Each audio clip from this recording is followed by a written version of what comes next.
This podcast was made with a voice generator. Today, let's go the cathedral forecourt. But why? Because there is a symbol made of round bronze inlaid on the cobblestones.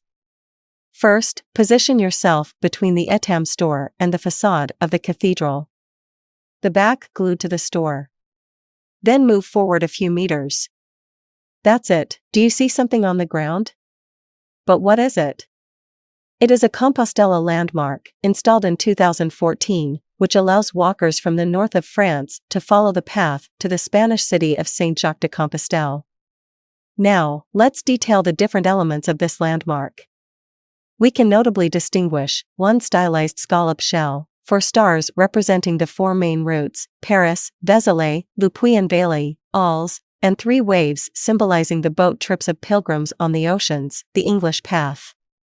This landmark was made locally by students from the foundry workshop of the Colbert High School in Puy-en-Velay, and we should also mention that it is thanks to the association on the way to Compostela, Rouen, that this landmark was placed.